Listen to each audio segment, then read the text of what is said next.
sa sinumang nangangarap abutin ang tuktok.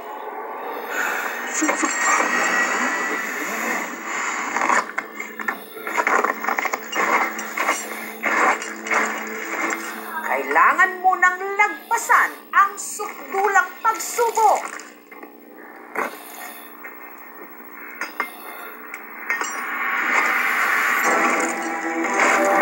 Gaya na lang sa bundok na ito, kung saan ang hangin manipis.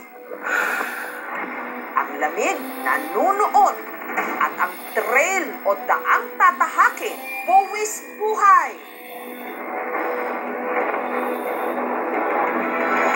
Ito ang misyon ng mountaineers na sina Miguel at Geno.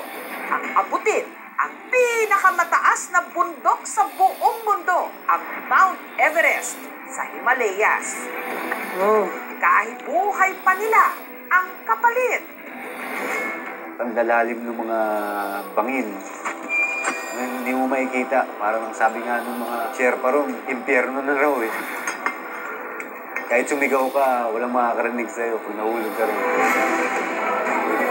Kaya puspusan ang kanilang training sa EBC o Everest Base Camp. Alright. Pero unang linggo pa lang ng 3 linggo nilang pagsasanay, 1, 2, si Miguel na aksidente.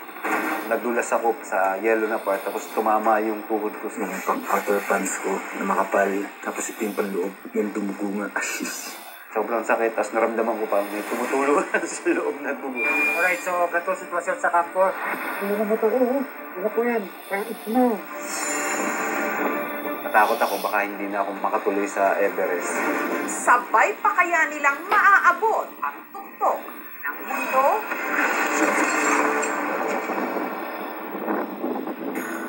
Sa kasaysayan, 8 Pilipino na ang nakarating sa tuktok o summit ng Mount Everest na may taas na 8,849 meters.